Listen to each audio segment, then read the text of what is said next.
Hello, humans. How's it going today? My name is Kurt Smolik. I am the author of Enemies Immoral, which means like the time forgotten, like back when the pyramids and Mayans and all those ruled. There were leaders that may be a little suspicious and weren't quite from this planet. So my book is based on ancient aliens that came here years and years ago.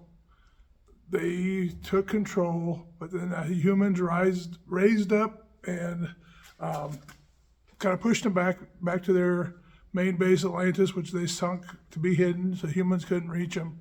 But in today's world, they're among us, hidden among us, trying to be leaders and in very high roles in the government.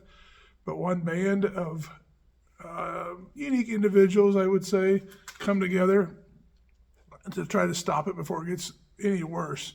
My team is called Infectious Fighters. So they are a half-bred alien human. His dad was the one that crashed at Roswell, one of the survivors. CJ is an offspring of half human, half alien. His best friend, co-leader of the team, is Grim, a Marine.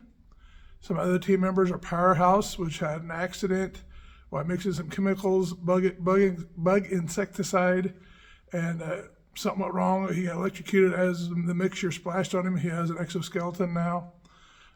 He can lift very heavy objects. Spellbinder, Merlin's great-great-granddaughter, has a pet dragon, has all his knowledge. Spitfire, which her parents were killed by aliens when they were down in South America. They found some artifacts. The aliens shot them down when they were trying to bring them back to the United States. She survived the crash for many years in the jungles, raised by jaguars. She finally got brought back to humanity. She still has a pet jaguar named Jax. She's been trained in martial arts.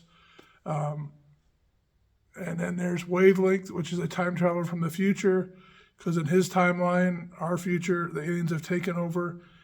In their last-ditch effort before they were finally wiped out, his team sent him back to help the infectious fighters win a few battles that they lost to try to change the timeline. And then there is Aquarius, she is the last survivor of Atlantis. When they sunk it, a few surviving members survived. She is the last of her kind.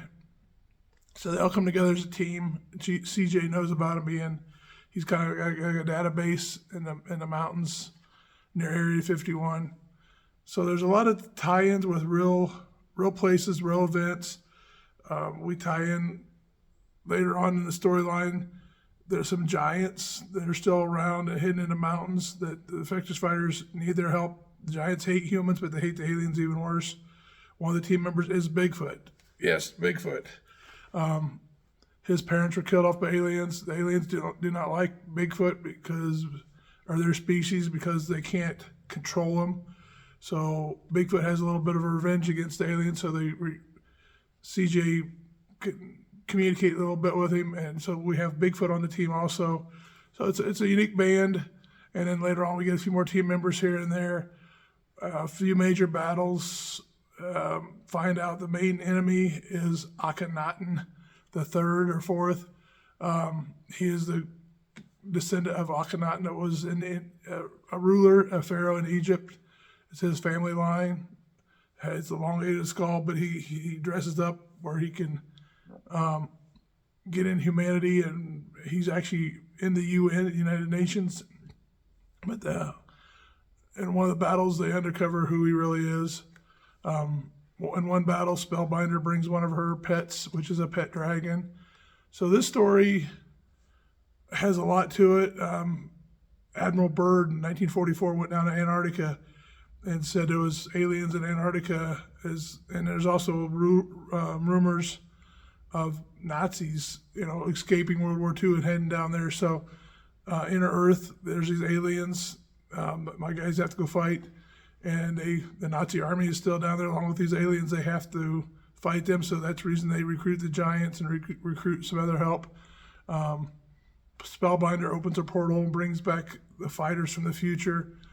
One of their ships is the USS Missouri. In a big battle, it is sinking in Hawaii. The fighters take it, they turn it into a big spaceship. I mean, it can't move very fast, but it has armament, all the guns, and so they use the USS Missouri as their spaceship or their carrier for their team. So I tossed a lot of facts, fictional, could be real, type of things in the story. So the story's for anybody. If you like aliens, you like Bigfoot, you like battles, time travel. It's all in this book called Enemies Immoral. So what I did was part 1 is the first 20 chapters, can't talk today, chapters, and that is Infectious Fighter. I called it Infectious Fighter, but then I wrote another 19 chapters of where they finish the battle and actually go after the aliens at their home in Antarctica. And so I added that into the book too, instead of having Infectious Fighter and Enemies, Ancient Enemies, Future Heroes. I tied them all together in one book called Enemies Immoral. So it can be split up into 2 separate seasons, books, movies, or it can be all in one. I know there's a lot of characters, a lot of happenings. So, but it is my own book. I wrote it. A little help from my son a little bit. Sometimes I throw in some ideas. Hey, what would you think of this? And what would you think of that? So it's out there. It has a lot of characters you could maybe relate to, or if you like magicians, if you like aliens, if you like mythical creatures, if you like just even ancient like artifacts like pyramids and Stonehenge and some of these big cities down in South America where the Mayans built. I tie that all together in one big storyline in this of how these things came to be, and some of like the giants of they were here, but aliens try to wipe them out along with like Bigfoot and stuff that people they couldn't control. They could control humanity to a certain extent, but they couldn't control these other creatures. So they set out to destroy them, and now they're setting out to destroy humanity because they want to rule the earth. So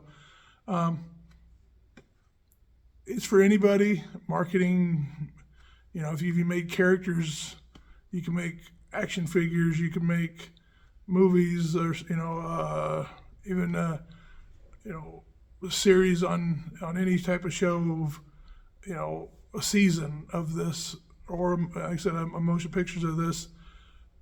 I believe there's enough in it that Bigfoot's becoming a big thing nowadays. People are afraid to talk about seeing Bigfoot now. Bigfoot, people really want to see it. You see it all over TV now of shows like Finding Bigfoot and this and that, and then there's alien shows, Ancient Aliens. So my book ties all this together in one big storyline, and they have a huge battle at the end, which there's some twists and turns at the battle at the end of who makes it, who don't, and I think it's for about for anybody. It's for historians, or for you can market it any way you wanted to. It's a superhero team, or just a good team fighting some aliens that's coming to the earth. So again, my name is Kurt Smolik. I wrote Enemies Immoral. The team is Infectious Fighter. A little bit of everything in it. So hope you pick my book to be one of them you guys can represent. And if not, thank you for giving me this time. And I leave it open for a part 2 really easy. At the end of my book, there is a little prelude to a possible part 2. So you never know if it goes well. So thank you. Hope you read the book, and if get some ideas. If you have any questions, give me a call. All right. Thank you.